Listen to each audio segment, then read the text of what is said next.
So here we are in the chairs again because we just got back from a spontaneous adventure in Sweden. And why would we go to Sweden, you ask? Well, you're about to find out. Why don't you come with us? It's going to be fun. Maybe? It's going to be fun, I promise.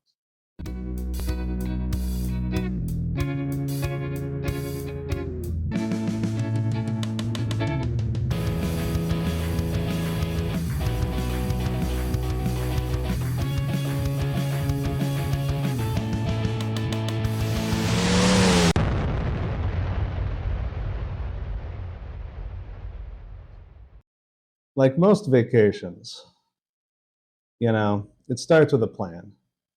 And Excelsior Henderson, the group, the riders group, started putting together a Swedish vacation situation, a rally, the Viking rally, if you will. And at the time, we had our old dogs. There's a lot going on in our life. So Whitney wasn't going to be able to make it. And so it was just going to be me going to Sweden, which is kind of a bummer, but. No, you're going to have your dad. Was that from the beginning? Mm-hmm. Yeah. Dad wanted to go from the beginning, apparently. And I was going to make sure that happened. You don't get to do these kind of trips that often. And as you guys know, I take my dad with me. He was always there giving us vacations. Now I give them to him, you know what I mean? And so, yeah, I mean, there was the plan there. The foundation was laid. But the whole finished product ended up being kind of a last minute thing. Whitney wasn't going to go. And then, our dogs, they just kind of, got old age, was 15 years old. They both did great, but it was time to go. We had to put them down, and that freed Whitney up. So she got a last minute plane ticket. And we were able to get all three of us on a British Airways flight and fly out there. So it ended up being pretty cool, family vacation. Mm-hmm. The first day that we get Dad down here, and this is Dad's first international trip. And he's a good traveler. He's easygoing. So he kind of just when he's out of his thing, he just kind of has a good attitude and tags along. So I knew we were going to be able to do it right. Like, since this was Dad's very first international trip, he was super excited. Like, from the beginning, when he first laid down the I guess timeline, like he was calling almost weekly with, "What are we doing? What are we gonna do?" I know. So he was super, super, super excited, being his first trip. I know, and not know what to expect. Yeah, and he does. He gets a little overexcited, so I try not to. I try to keep him low key before the thing, so he doesn't. I do this thing where I worry about everybody trying to have fun, and then I just don't have any fun. Yeah, you know what I mean? Yeah. So it's really hard because I tend to be kind of the person that's like, not that adventure bores me by any means, but I guess I'm just a little more used to it. Like, flying somewhere to ride motorcycles, in a different country isn't that strange of a thought to me. So I just worry that this isn't a big deal for everybody else, even though it is. And I don't know. It's just my whole thing. Dad gets down, he drives all the way down here. We get him ready, we get him in the suitcase. We're all packed, ready to go. Say goodbye to San Diego, sit in an airport for too long, and get on one heck of a flight. Now, we flew British Airways because there's a direct flight from San Diego to London. And we didn't think about how bad London is. The airport. Just the time on the plane. Like, yes. In the beginning, it sounds neat because you don't have to stop as often. But at the end, you're kind of like, I wish we would have stopped more. Because it's 10 some hours. What is it? No, it was 8 hours there, but on the way back it was like 10 hours because Yeah. you're fighting the rotation of the Fighting. Earth. Yeah. Spoiler alert: the Earth is round. What? So you're trying to. So that flight is pretty hectic, and so. And we were in the far back, the last row. I put us in right the back there. Middle I was in the section, middle, and it was tight. and it was tight. It was tight, but the prices weren't bad. I think it was. It wasn't. I can't remember how much it was, but it wasn't really that bad. So I mean, No. if you're gonna do it, the food's decent. Spotted dick and all that. So they didn't have spotted dick. I just wanted to say that. But so yeah, so the flight there, huge pain in the ass. We don't have to go over that. Nobody cares. We all know what that means. I mean, Heathrow was just huge. Heathrow was huge. It was kind of a mess. You had to wait to know what your flight was, like 45 minutes before your flight, what gate it was at. And that includes like customs, because you have to, when you get out of Heathrow, yeah, you have to like get out, and like even the one terminal, you have to ride trains to other parts in the same terminal, and then you got to go back through immigration, kind of.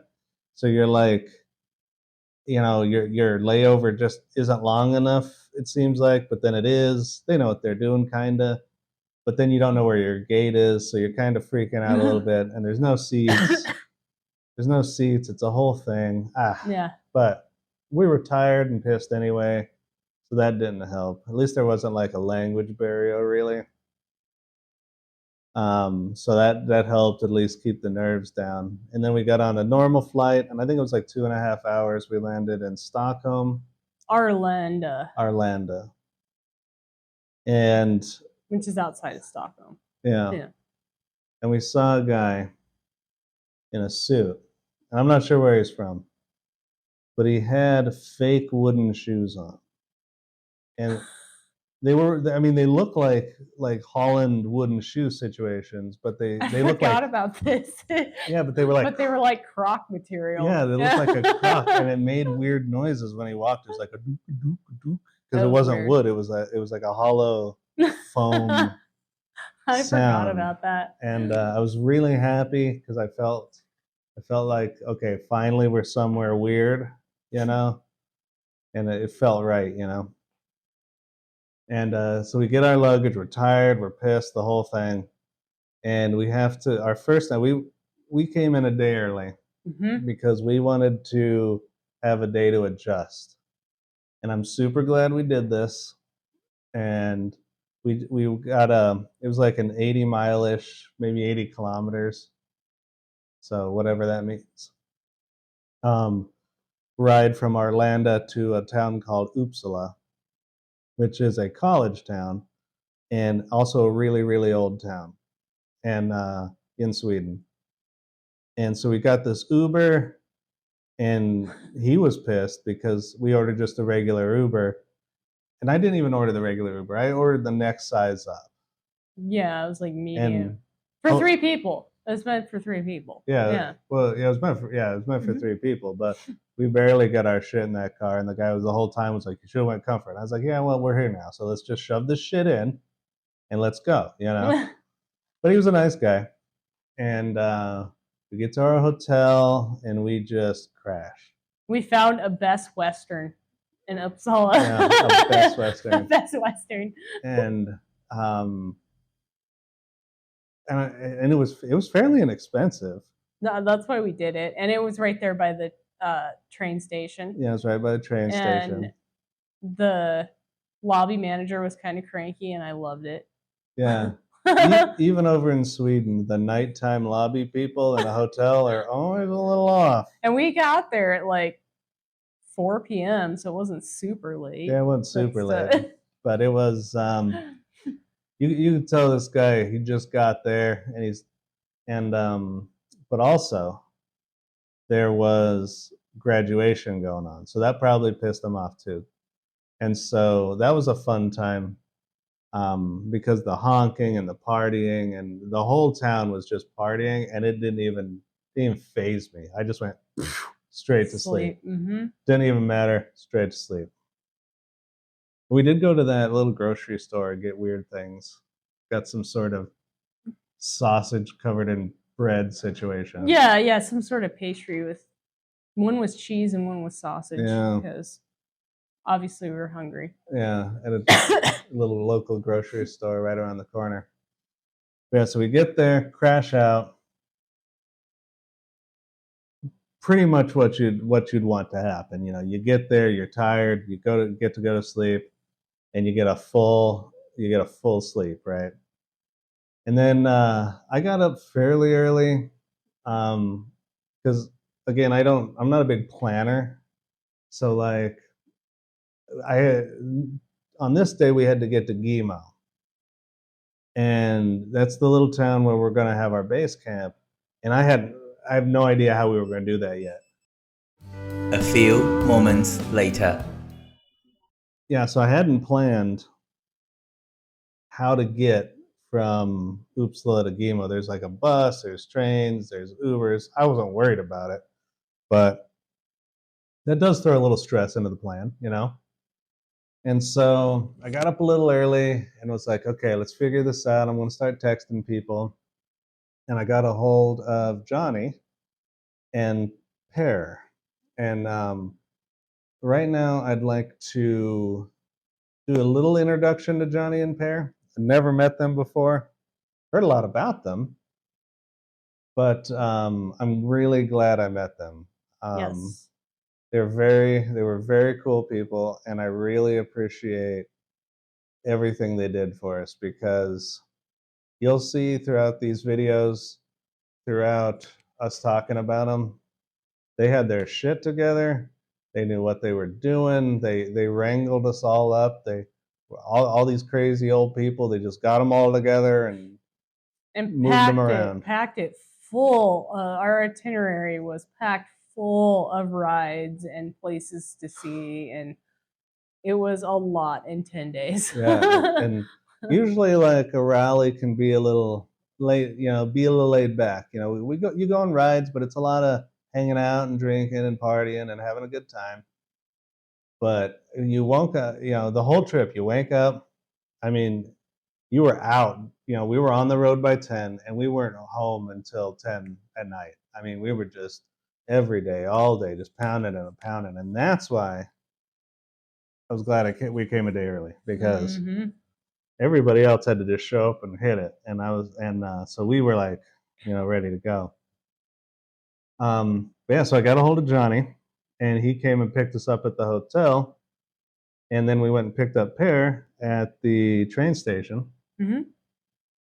And then, as luck would have it, right outside of Uppsala is where their garage is, where they store all the bikes. Now, for this trip, it's not practical to ship everybody's bike over there, and it's expensive and everything. So there was enough people over there that were nice enough to loan us bikes, and that made the trip. And there's no way we could have done it without them. And I really appreciate everyone who let us, you know, borrow some bikes. But yeah, so all the bikes were just, you know, or all the people were very gracious, and again, I really appreciate that, because there's no way this trip could have been pulled off without this. So he picks us up, we pick up Per, we go to their garage where all the bikes are waiting, and there was a couple people that beat us there. The Simses were there. Mm-hmm. And this is my first time meeting everybody too. And this is Whitney's first time meeting everybody. She's only heard me jabber on about them. And so you got to meet the Simses, the Johnnies and Pairs. Mike from New Jersey was there. Yes. And who else? There's somebody else. That's hard. And somebody else was there. God, yeah, who was it? I mean, your dad. Yeah. No, it was Tim and Jessica. Tim and Jessica. Yeah, Tim and Jessica. There Yeah. we go. I was like, I know there's someone. I was like, the hammer. It was the hammer. Yeah. Yes. And they rented this trailer. We put all our luggage in the trailer except for what we needed because it looked like it was going to rain. So we put our rain gear in the bikes. And mine was, I ended up riding, it was like a 2001 maybe, Yamaha Wild Star. Wild Star. That's right. The Yamaha, it was the Wild Star. And this bike, I was glad that I had it because at first Dad was going to have it, and because there was another Yamaha, it was like the bigger dresser from like 2005, 6, 7, 8, 9, somewhere in there, Mhm. and it was fuel injected. Mine was carbureted, and it had been around the block, but it was had a lot of aftermarket parts on there. Not all of them made it ride, any better. But I ended up really bonding with that bike. I really liked that bike at the end, even if it was kind of fighting me the whole way. And that's why I liked it. And I was glad I got it because everybody else's bike, everybody else's bike ran pretty good. I got my carbureted Yamaha. Dad's got the fuel injected Yamaha. And I got I think it was a 2016 Victory Octane. Yeah. Yeah. And actually, so because I was like kind of the last minute person on the trip, it was actually Sandy's. So Sandy and I ended up having to share the motorcycle, which is fine. And I appreciate her doing that. She could have just had it because she was booked way before I was booked. So yeah. Which made it fun because when Whitney wasn't on the Octane, she was on the back of the Wild Star, which already was really hard to steer. And then it just took that thing up. And you'll see in the video, but it had been modified, the new pegs, new things all over it. But so when it would scrape in a corner, it would scrape the frame. Like it would just, and I with the two people on there, would just get right to that frame there. But that bike did great. I mean, it, a little hard on my arms, but other than that, it was fine. Yeah, so we picked up the bikes and we rode to Gimo, and this Pear led us to Gimo. Yeah, Pear led us with his Harley because Johnny had to stay back because there's the rest of the crew coming in later that day. Yeah, because we had Sandy was coming in late. Sandy and Mike were coming in late. And the Locklears. And a few other people, yeah. So we decided, because the Simses had just got there and they were beat, and they just wanted to get somewhere so they could sleep. So we decided, half the group will go up now, and then the other half can go up when we get there, kind of thing. And so we picked up the bikes, and for me, this was the most stressful ride for me. Because again, I worry about everyone else, and I was really worried about Dad. Because he hadn't ridden in a while, like 5 years? Yeah. Something like that. Like, I mean, he's ridden his whole life. It's just been lately. Yeah. He hadn't ridden in a while, never been out of country, just went off of a long flight. I mean, this is a recipe for a disaster, for anybody. And again, for me, because I worry too much. And so this one, I was like, oh God, is he going to get left behind? What's going to happen, right? Whatever. He's fine. He's been on the planet for 75 years. He knows what he's friggin' doing, right? He's fine. But yeah, so we ride to Gimo.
good now?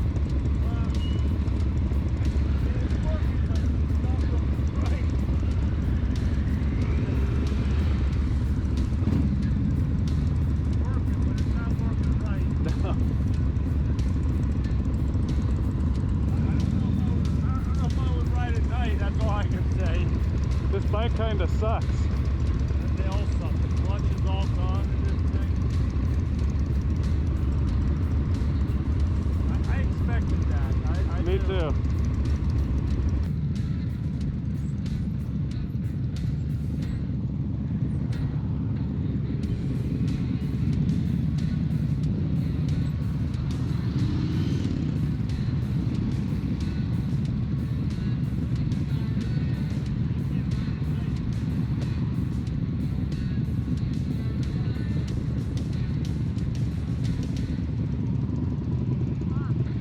Oh, Dad.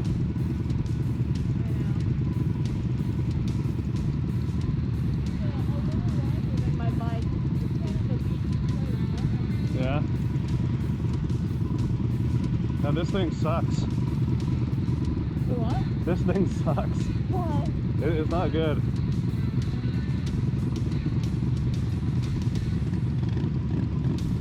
There we go.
I thought maybe the filament came alive. Yeah, no. The you know when you get your first big boy bike and it's kind of a piece of shit, but you're proud of it anyway? That's what this is.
Well, there goes my rain gear already.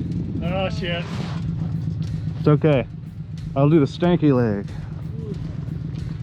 It doesn't burn. We good? You're like, I better get a nap right now. I swear to God. If you guys need some, I have some melatonin. If you really want to hit the hay hard tonight, it really helps get you on schedule.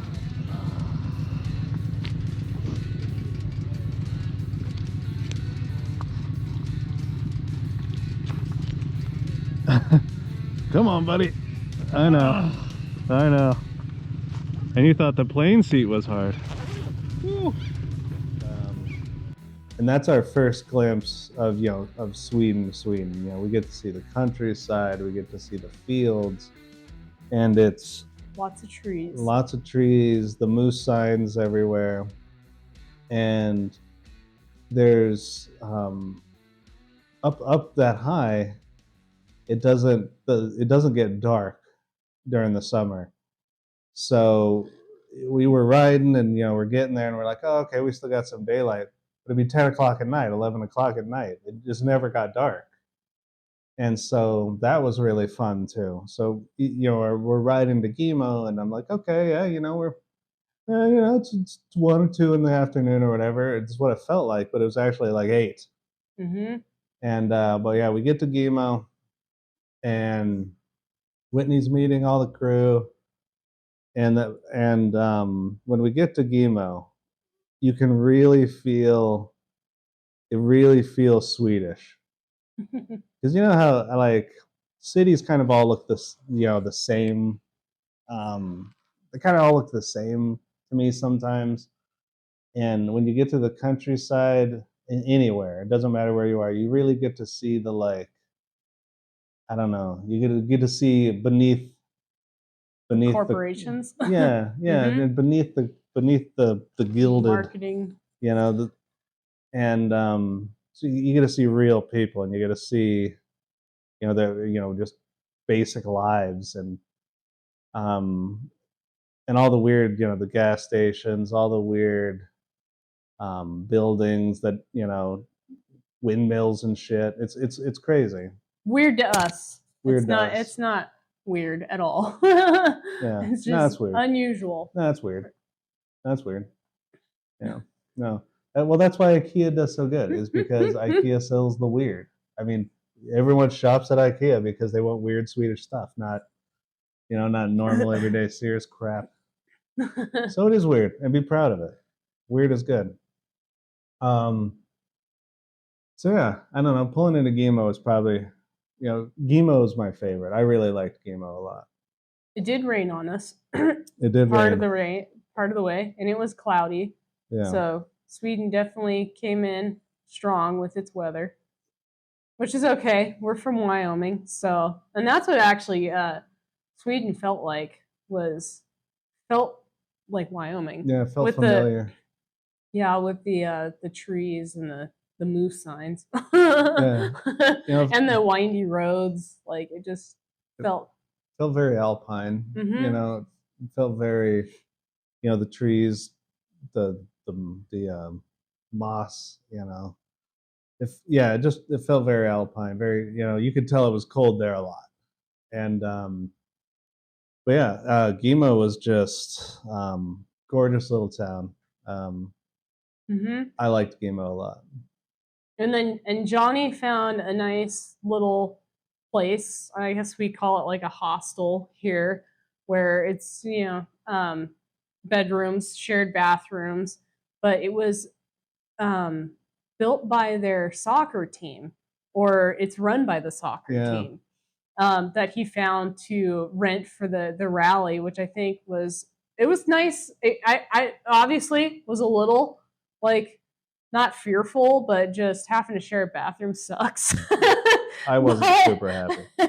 But we made it. It was fine. I did. But it was actually, you know, really peaceful in Gimo and a little secluded. It was. And so, as much as I bitched the entire time about it, I'm not too picky on a lot of things.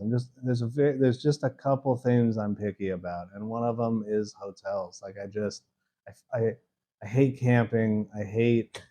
I don't know. Just ugh. And I know from being from Wyoming and shit. And I camped a lot. I camped my whole life, and I never liked it. And I just want a hotel. I don't know. But it was fine. I survived. But yeah, no, it was built by I don't. It was they were old buildings, but it was like a local soccer club situation. And what Johnny was telling me was that the Swedish football team, like their national football team, um, uses that as a practice field, and for when they're getting ready for like World Cups and stuff. So they remodel it, every once in a while, and they remodel it, get it all ready to go, and then give it back to the soccer club, all super remodeled, and the field's beautiful, and the rooms were in great shape, and the whole place, new toilets, new sinks, the whole nine. Toilets, they're tall and real deep. It almost felt like the toilets were everywhere you went. The toilet was a little different, but they all were real deep, kind of like an outside toilet. Mm-hmm. It was real. I have mixed emotions about it. I liked it. Yeah, I don't know. It felt like you were crapping in like in an outhouse. I don't know, but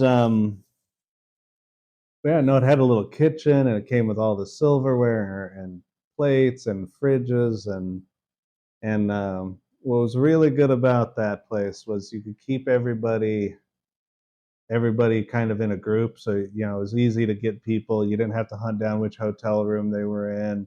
You didn't have to run around and try to where the hell's Mike from Jersey at?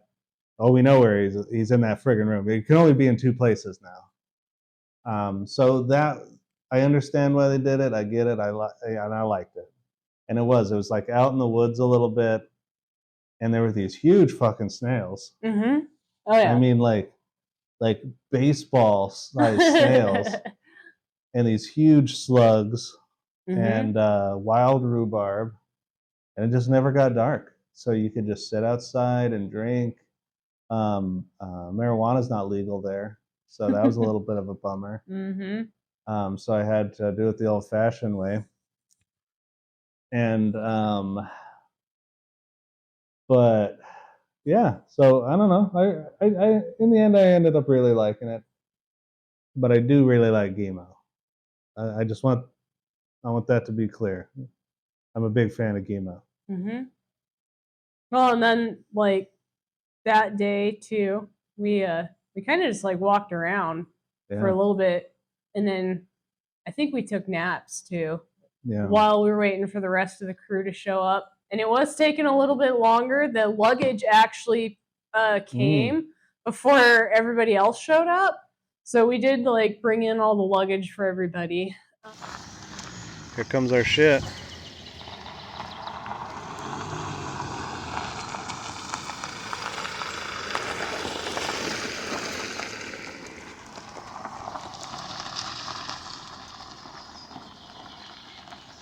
There's all our shit. And then it was because we found that they ran into some issues, and I don't remember, so I apologize everybody, but I know there was like a flat tire, and then there was something wrong with one of the Excelsiors, so they had to stick around the shop a little bit longer. So they came in late, and then there was also Sandy's luggage didn't make it. Yeah. So there was that issue. So so it was a late night. Like we ended up going to dinner at the one and only, I think, restaurant in Gimo. Yeah. We went quite a few nights, but pretty late because everybody kind of came in late. And they were open till like 11 because I think it was just technically a bar. Yeah. And but it also had like what did they call their burgers? The hot burger, something like that. Oh yeah, I think so. By the way, Sweden fucking loves hamburgers. Yes, they do. And they just everything was a hamburger. It was the craziest thing I've ever seen in my life. Just hamburgers everywhere. And this place, they had these things called hot hamburgers, and they were real proud of them, and they were good. But they had just a wee bit of jalapeno in there. Weren't hot. And I tend to eat kind of spicy food, you know, so maybe I'm a little immune. I'm not like a real spicy food guy, but they weren't hot. But they tried, and everyone else thought they were hot, and that's what mattered, I guess. Everyone from Sweden, anyway. And it was full of locals. And so there was, every night there was this one guy.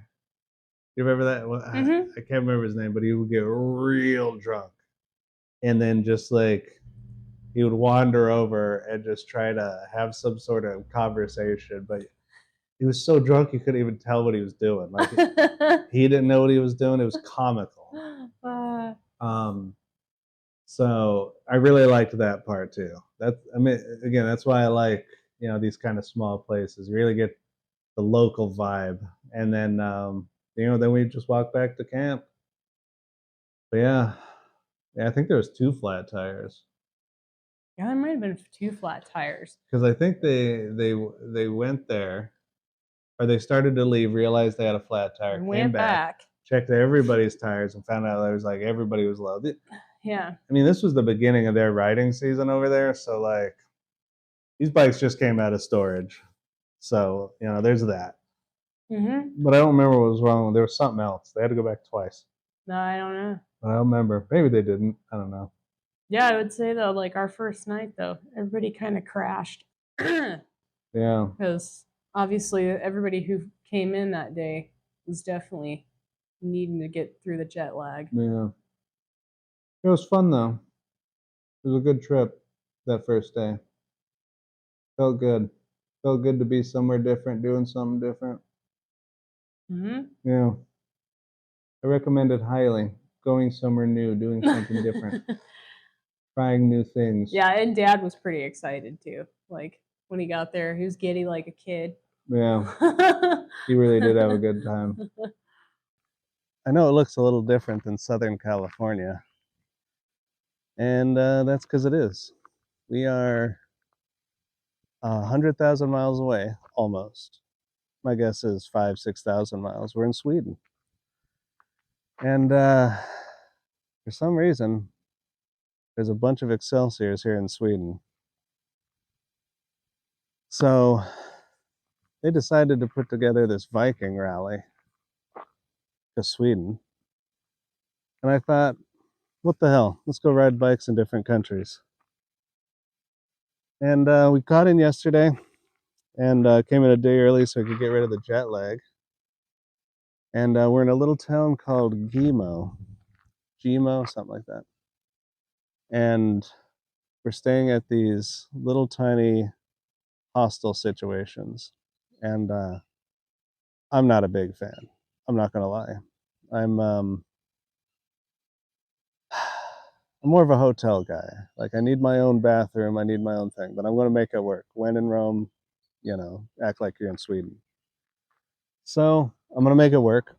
And I've got a bike to introduce you to later as well. He's gonna be my stallion while we're on this trip. And we're gonna have a lot of fun. There's always fun, weird stuff when you get together with these guys, but I have a feeling this is gonna be a little out of the ordinary. But yeah, so why don't we go on a ride? Tonight though, we're not doing much. I'm still tired. I think it's like 9 hours ahead. And we got some chairs to set up and shit. So first, let's get some sleep. Then we'll go for a ride. First, this is not my ride. But this is just kind of sitting out here. I named him Ernest. And because I feel like he needs work done in earnest. Snow tires. But I bet you this thing starts right up. I have no idea why it's here, but I just feel bad for anything abandoned in a field. We won't try the door handle just yet. Maybe I'll get braver.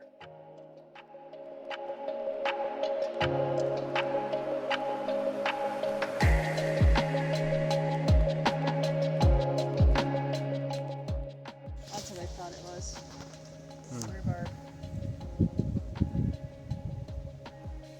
Hey, buddy.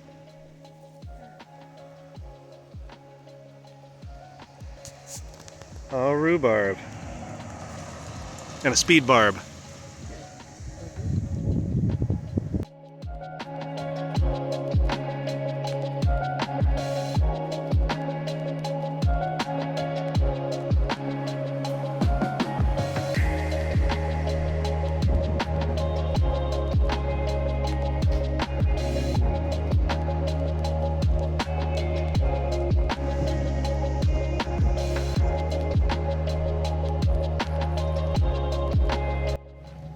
I wonder what's in here.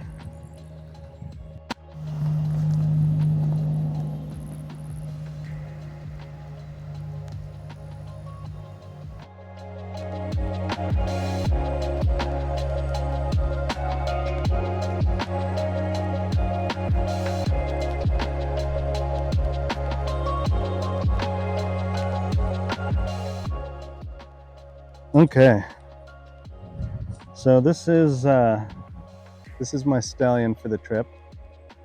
Haven't named it yet, so I'm just calling it the Yamaha. But what it reminds me of is, let me shut that off. Wait, okay. What it reminds me of is everybody's first motorcycle they buy used and put a bunch of aftermarket parts on it, right? And so the handlebars are weird, the exhaust is weird, the foot pedals, you can barely put your foot on them. But it runs great. Rides like a rented mule though. Like, steering this thing is an actual problem. But it's a nice carbureted old motorcycle, and I can't say much about it yet because I don't know that much. But it reminds me of a very simple old motorcycle. Even the fork lock is just two holes you can put your own lock through. It's pretty cool. The Wild Star. So far it is a Wild Star. So I'm not going to clean it. I'm going to leave it exactly the way this is, and yeah, I like it. Yeah.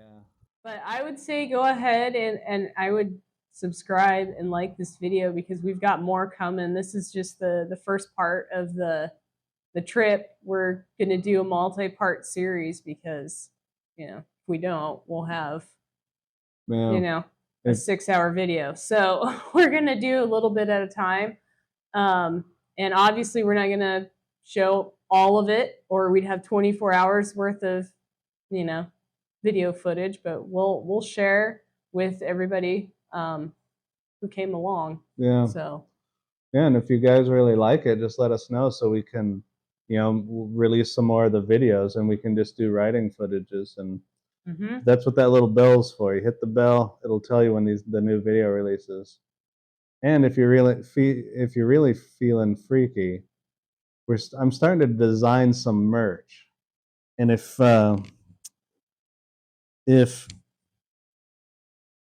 you want some real automotive villainy stuff, click our link in Redbubble there. I don't have every vehicle represented right just yet, but I'm working on it. These are all, my designs. I'm putting everything out there.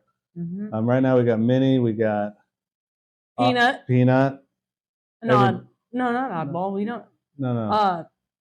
We got Lead Sled. Yeah. And everyone loves Peanut, just trust me. But yeah, guys, thanks for hanging out with us. We're gonna go get some sleep now, just like we did in Sweden, but we're gonna be back out tomorrow night for the next video. And we're gonna keep doing this until someone stops us, like physically stops us. So or tells us that they don't care. That won't even matter. No, I don't even care if they don't care. We'll continue. This is our hobby. I like making these videos. And I know everyone loves turd. Don't worry, we have more turd coming up. It's just it's the head of summer right now. It's ultra summer out here. So we couldn't even till the soil even if we wanted to. Garden's doing great. Don't worry. Yes. Don't worry about that. This is all about Sweden, okay? So peace out, everybody. And we'll get back at you tomorrow night.